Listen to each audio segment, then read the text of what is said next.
Welcome to the Brainstorm, episode 18 here. Today we're talking Ozempic and other GLP-1s, learn what that stands for. We're going to be talking AI companions, and then lastly, we'll touch on Tesla's recent price cuts. Allie, thank you for joining us. Sure. Maybe we just dive right in. GLP-1, what does that stand for? Okay, you're probably never going to say the full word again, but for anyone that wants to know, it stands for glucagon-like peptide 1 receptor agonists. And these have been in the media a ton. These are the so-called weight loss drugs, typically known for diabetes, but have been sort of, everyone is talking about them for their weight loss properties. So essentially, it's a medication that basically stimulates the release of insulin that helps lower your blood sugar level. And then it also makes the emptying of food from your stomach slower into your small intestine. And what that does is it makes you feel fuller for longer and it makes you want to eat less. We've also heard it helps with sort of curbing your cravings too, like your sugar cravings or things for unhealthy foods. And it also can help even with things like tobacco or anything that may cause you to become addicted. So addictive behavior may also be helpful. But what we're thinking of for GLP-1, so there's a lot of research done on, how they fare and the different companies that are working on it, including like Novo Nordisk and Lilly, two of the biggest that are working on it currently in the space. But what we're kind of focused on is like, how does this shift spend? And we think that's a really important topic because if you can see the chart or if not, healthcare spending is continuing to rise, which I don't think is surprising to anyone to find out. But it's not necessarily leading to better health outcomes. So if we look kind of in the 1980s, healthcare spend as a percent of GDP was around 8%. But then if we look into 2030, our projection is that it can get as high as 20%, which is obviously an increasingly high number. And if we're going to spend that much, we at least want to see better health outcomes. And we're seeing that unfortunately, the United States is an outlier, meaning that according to DALI, which looks at disability life years, so a disability adjusted life year. And if you look at that compared to healthcare spending as a percent of GDP, we can see that the United States spends a lot of money on healthcare, but does not get particularly good disability adjusted life years, meaning that our health outcomes are not good compared to many other countries. Conversely, the Republic of Korea actually spends less on healthcare and has better health outcomes. But in the United States, we spend about 4.3 trillion, and about 16% of that is spent on healthcare therapeutics, so medications. Other things that we spend on are indirect costs, like you missed work or you're unable to show up and be productive at work, or other direct costs like nursing hours or things like driving to an appointment or going to a physician's office. And so what ARC believes is that in the future, we're going to shift the bucket of spend increasingly into therapeutics. And what's interesting about GLP-1s is that they have already started to shift some of the bucket of money. So for example, we're seeing bariatric surgeries. People are spending a little bit less on that and more actually on the drugs. We know that when Walmart reported, they talked about a decrease in their sales of food, but an increase in their sales of prescriptions. So an overall, benefit, but just interesting to see the decreases and the increases in particular categories. And so we Allie, think, yeah. Go ahead. sorry, I have one question just to help give some more context. I think on Fridays, it may have been you or maybe someone else in the brainstorm. This is being prescribed to how much of the US population today? I thought it was, I think someone said 9 or 10%. And Yeah. then, and just hearing you speak about it, it does sound like this miracle weight loss drug. What are Yeah, some what's of the the catch? downsides? Yeah, exactly. So, as with anything, there are downsides. One, it's relatively new. We've known about it for a long time, but the mass amount of people taking it, we'll see. There were reports in Europe about suicidal ideation. It was a very small study, though. And, the other thing is that, maybe people who were overweight had some suicidal ideation based on other things that were going on with them. We don't know, but that was a relatively small sample. But there are things that can happen. So one of the ones that I think we discussed on Brainstorm was nausea. So this can cause a lot of nausea, which can help you with curbing your appetite. It can cause things like gastrointestinal symptoms like vomiting, diarrhea. You can get abdominal pain, constipation, bloating, gas, all the good gastrointestinal stuff. Also, just so everyone knows, there is an oral, but most of these are injections. So you're injecting them into some area of fat, which means that you can get like an injection issue. So this is also self-injection. So you're doing it to yourself at home once a week. Most of them are once a week. So you can get some type of like injection site issue, whether that's redness or rash or anything like that. Obviously, one of the symptoms is decreased appetite, but most people are very happy about that one. You can get things like pancreatitis, which is like an inflammation of your pancreas. You can get gallbladder problems, kidney problems, hypoglycemia, so your blood sugar can be very low.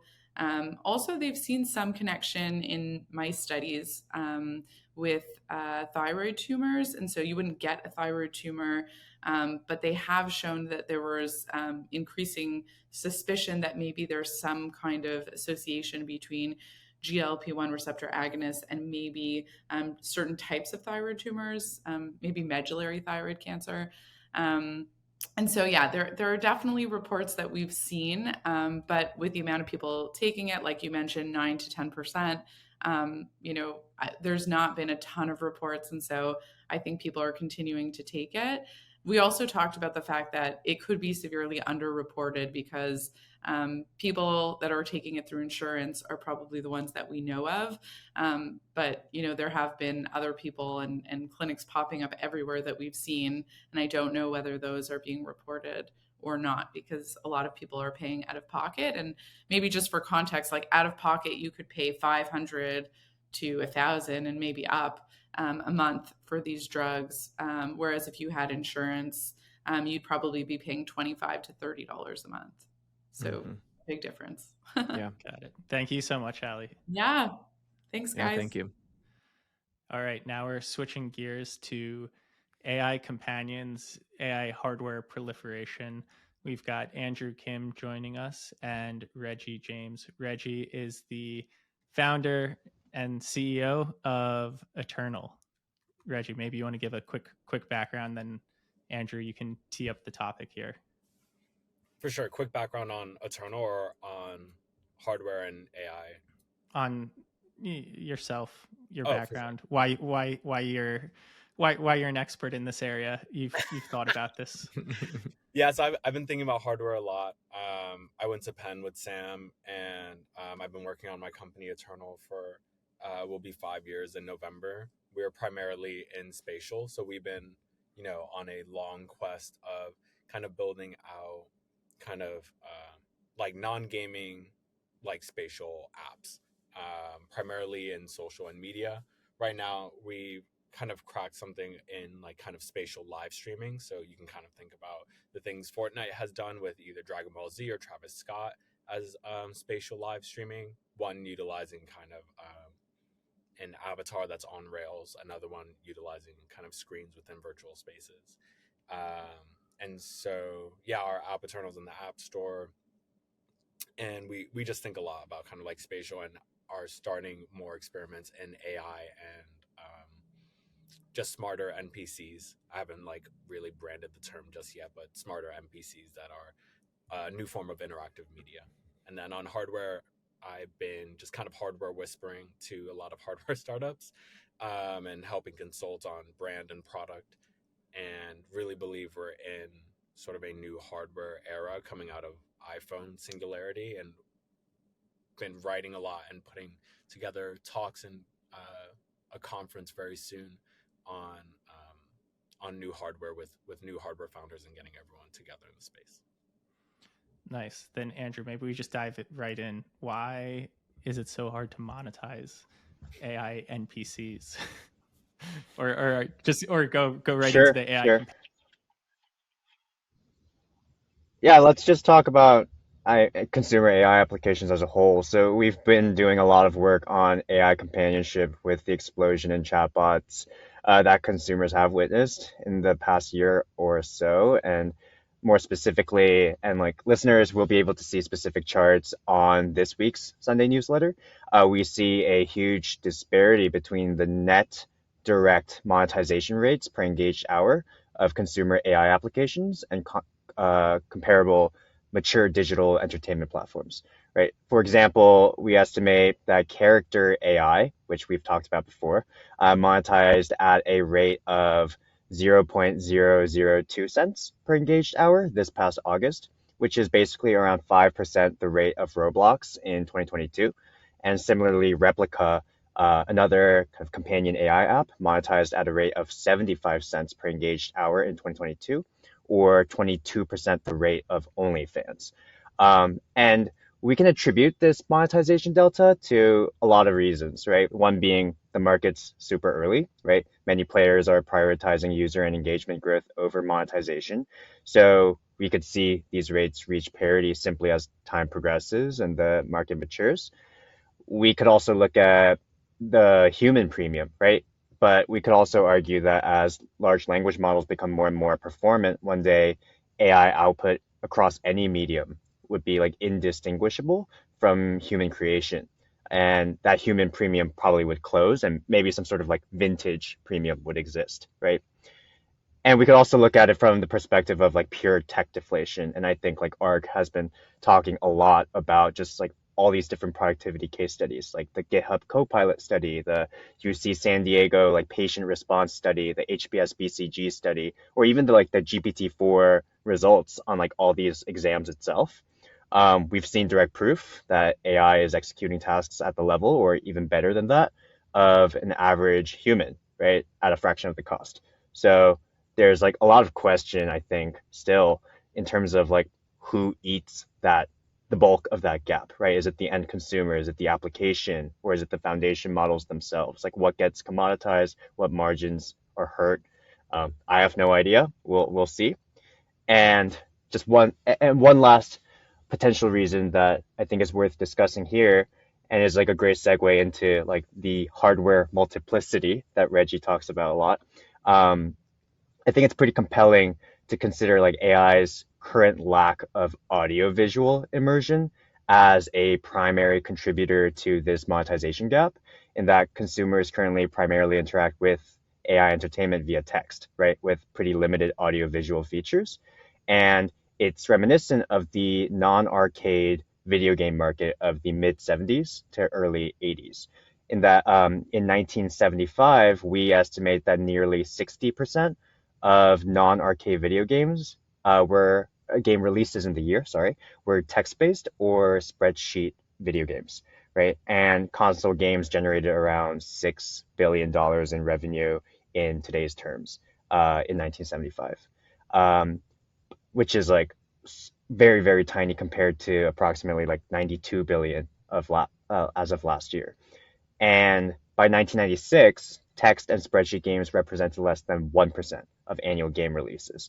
So this shift from text-based and spreadsheet games to more immersive 2D, and by the 90s 3D games, enabled video games to kind of tap the masses and grow to the size that it is today. And of course, this shift was made possible by Moore's law and other cost declines associated with custom graphics chips, memory, etc.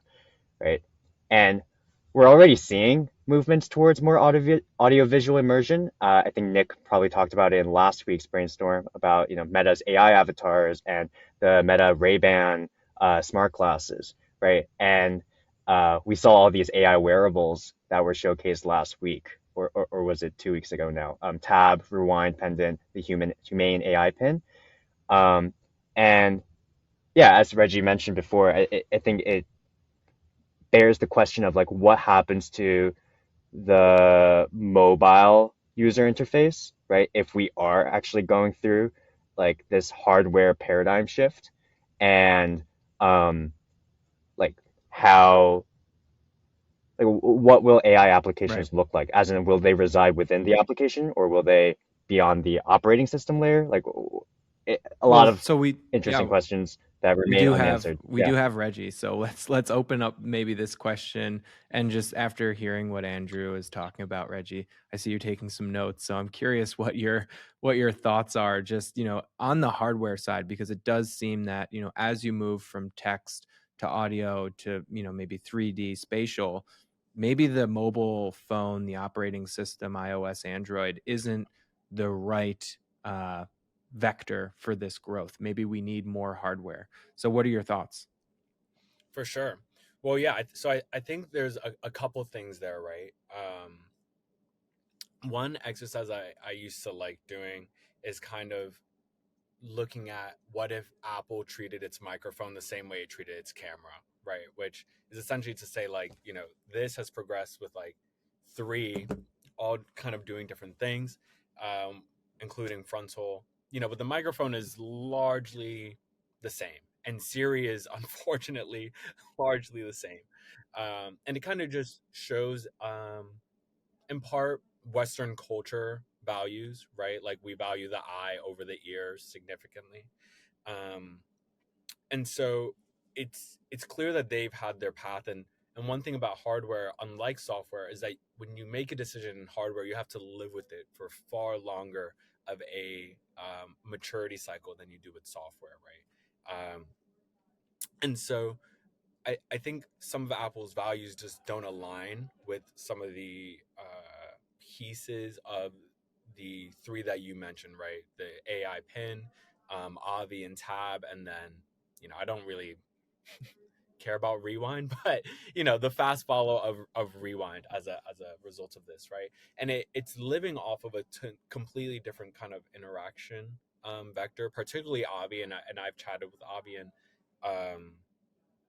kind of know a bit about that product. What's interesting though is that Avi pairs with the phone, right? There's there's a Tab app in which it's helping contextualize and not just sort of get activated like we typically do with AI chat interfaces, in which it can't start anything.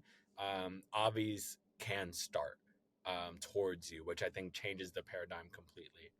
I think the other thing about that, in terms of what happens with the iPhone, is I think the iPhone continues to push more into entertainment space than broad-based application. The very classic launch of the iPhone is like, it's a phone, it's an internet communication device, it's an iPod. And I think it's going to just shift more into entertainment, and this is like the fun glass. And then I think the other devices are going to be opening some new vectors of kind of a utilitarian landscape, right?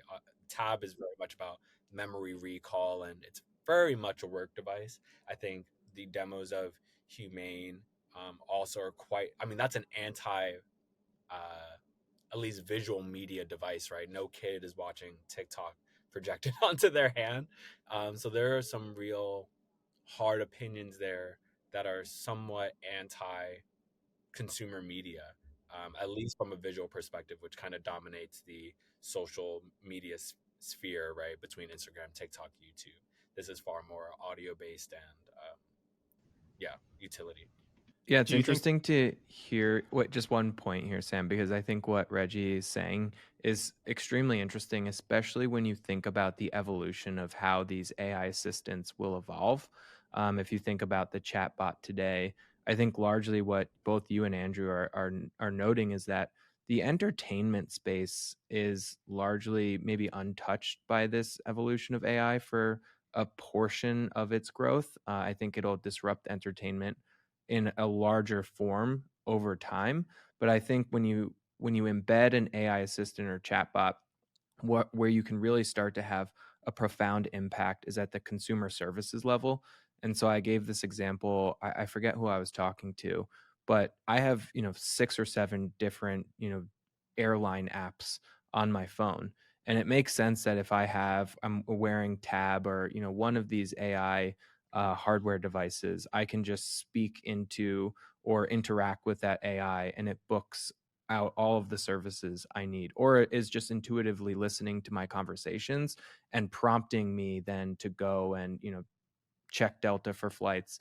And I think that's where it begins to obfuscate around the app layer versus the OS. I think it like sits into this intermediary position, where it is both the application and the operating system as one. And I think it disrupts services first and then entertainment in a broader sense later. It's disrupting entertainment today, but I don't think it's going to really, have a profound impact on Instagram or TikTok for, a few years. I mean, on the application piece. I- Oh, sorry, Andrew. Oh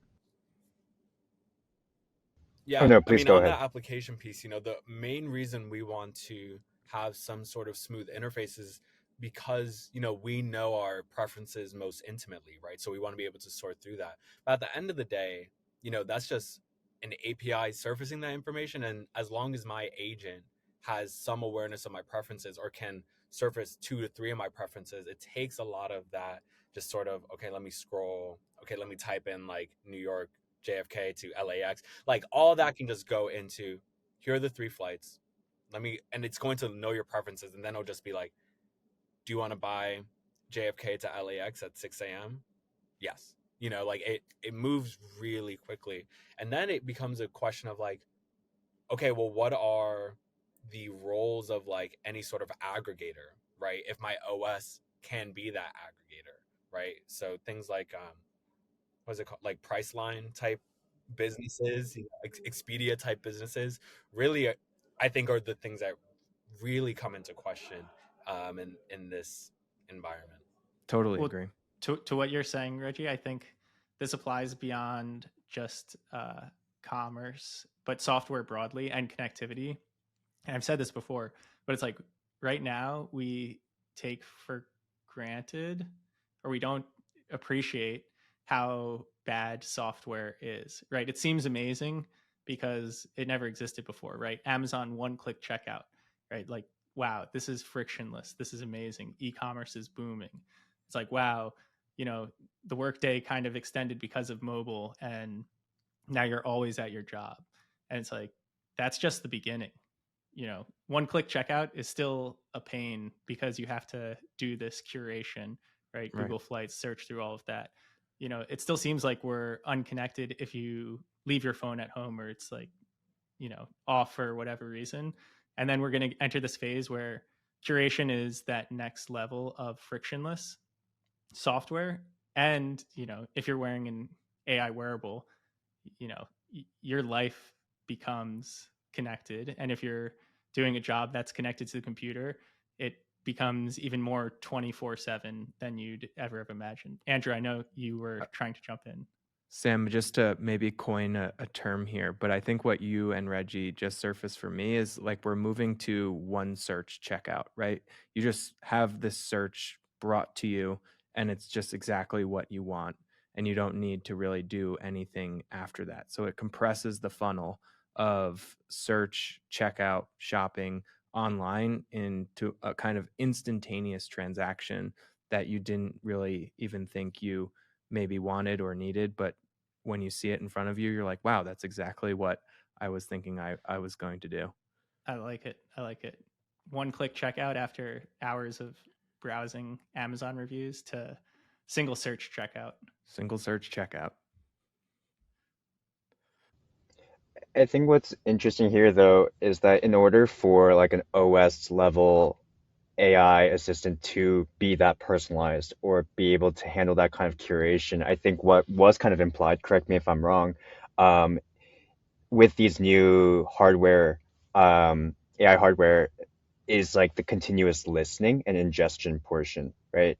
And my question is like in terms of like consumer privacy, I feel like the iPhone at launch wasn't really feared as a surveillance tool, and that association kind of developed as the App Store ecosystem grew and there were, controversies around individual apps. But I think like with these new AI hardware examples that we discussed, it seems like that kind of quote unquote surveillance aspect is the initial value add.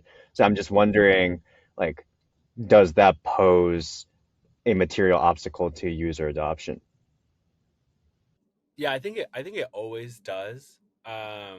Particularly because I think part of the reason we didn't view the iPhone as surveillance is because like surveillance capitalism hadn't even been written yet, right? Like I don't even think we had that language. And at the end of the day, there still is like a deep trust around Apple as a brand, right?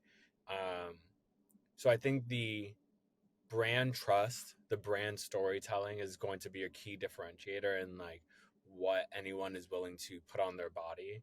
And that that has nothing to do with form factor. That has nothing to do with anything, unless it's a giant freaking bleeping thing. Obviously, that form factor would get destroyed.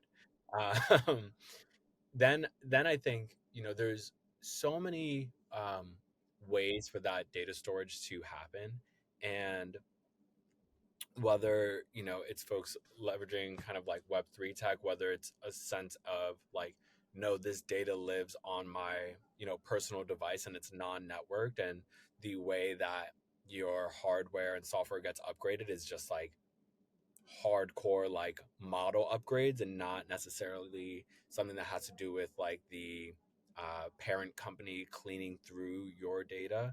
I think we are going to have to unleash a new sense of when we update software, what are we touching versus not touching, right? Because I think there's a sort of cultural understanding right now that all of my apps, all the data of my apps live external to me. And I think part of what's cool about new hardware, just as a category, is we can reset or present new values on how we think about personal data and how those companies think about personal data and how to leverage personal data ultimately for the benefit of the end user, right? And that means that maybe the software that leverages that data is going to change drastically. I think that's what like LLMs represent that. Crypto has represented that for a while. Yeah. Reggie, Yeah. I'm curious. I have one question for you.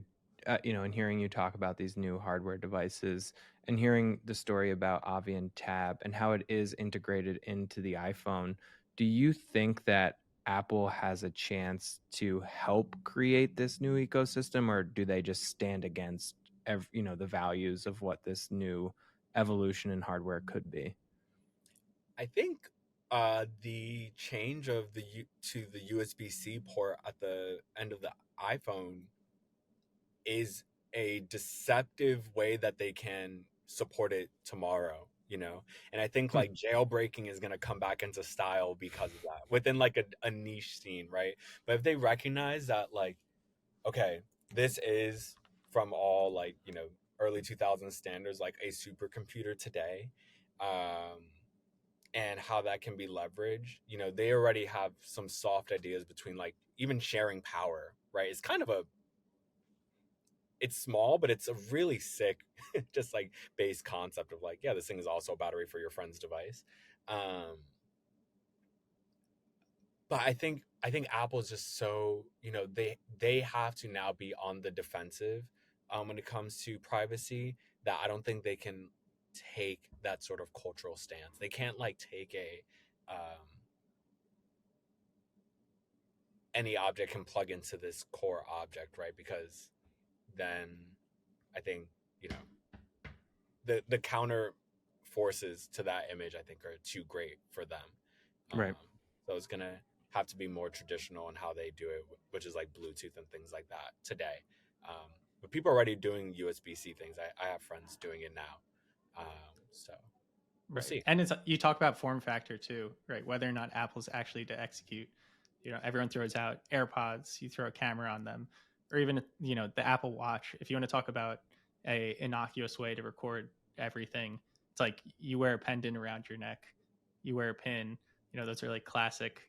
This person's a spy.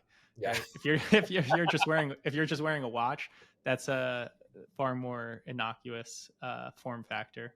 Or at least a cooler spy. Yeah, exactly.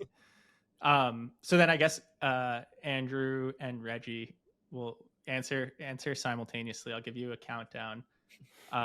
what percent of the population will be wearing or will have a non-smartphone hardware device in 2030? All right, you guys ready? Andrew, 3, 2, 1. 80%. Wow. 10? Wow. Oh, And gosh. delayed and low. All right. Well, let's dig into this a little, and then we can wrap it up. Why the huge discrepancy here? I guess, Andrew, we'll start with yours. Why 10? Well, I'm just thinking about like how we moved from just mobile in the I guess, early 80s into the iPhone moment. That took a while. So I was just thinking along those lines in terms of like to get to smartphone adoption, but maybe I should backtrack and think about just mobile adoption as a proxy.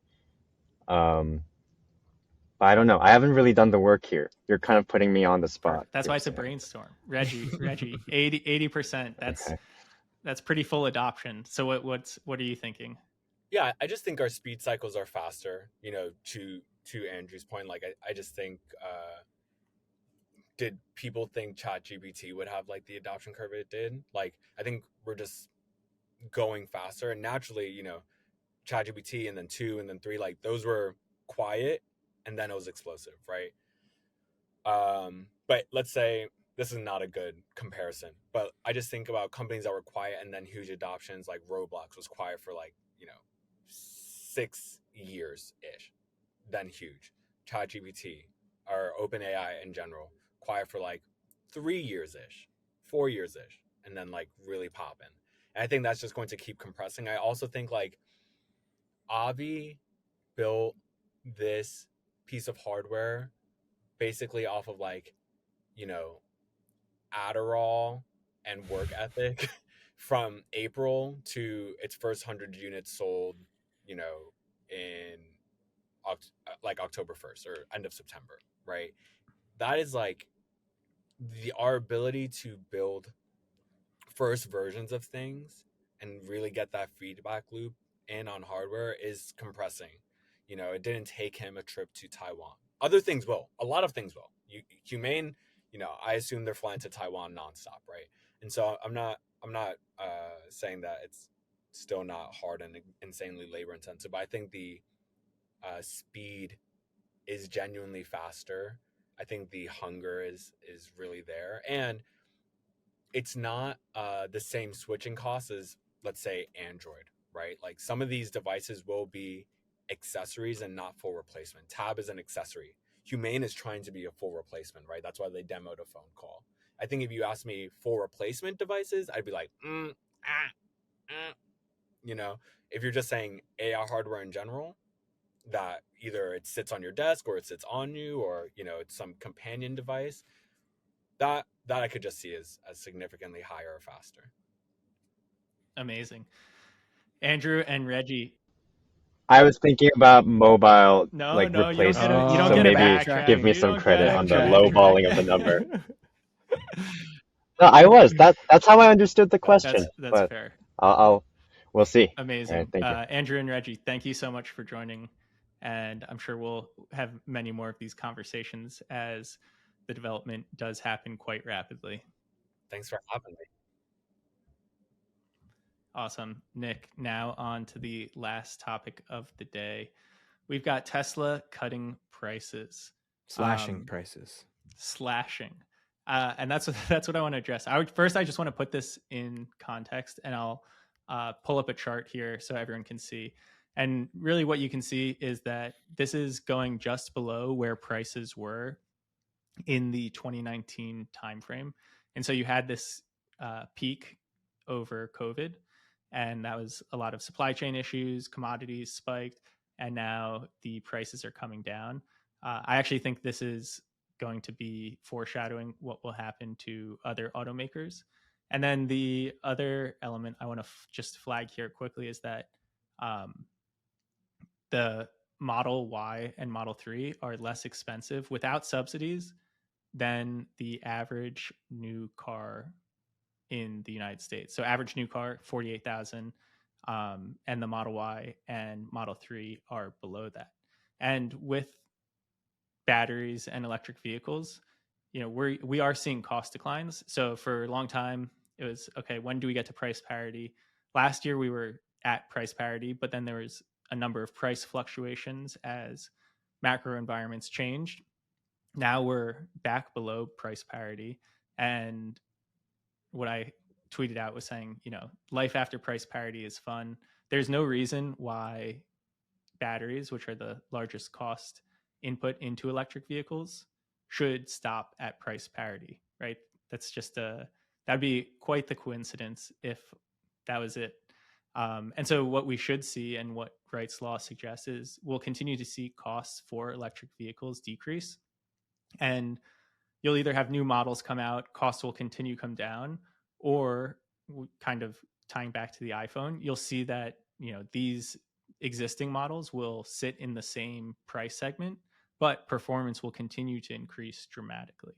And so I think this is really exciting. I think there's a lot of noise out there talking about price cuts, should they be advertising?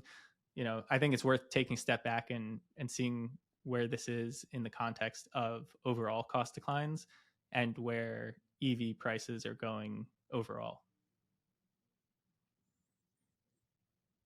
Yeah, I think I agree with you. I mean, my thoughts on the chart that you had around the price cutting with Tesla, which I think is, interesting because interest rates are much higher today than they were 3 or 4 years ago. And so this is, I think, a move by Tesla to stimulate demand.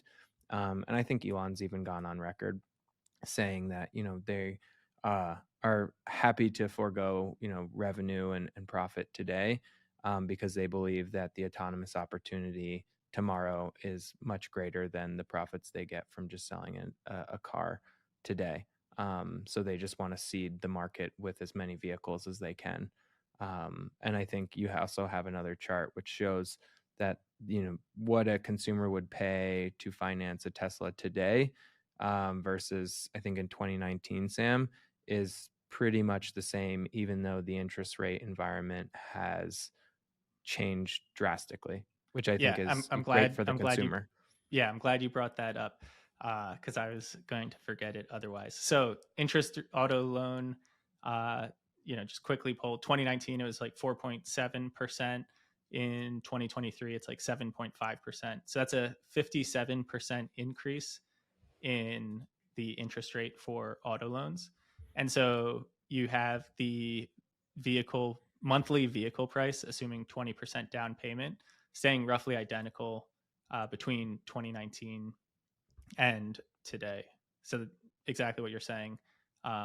Obviously, demand at a certain price is the way the real world works. And so Tesla is making sure that consumers can still afford the vehicle despite this 57% increase in interest rates. Thank you, everyone, for joining us this week. We will be back next week with more exciting topics.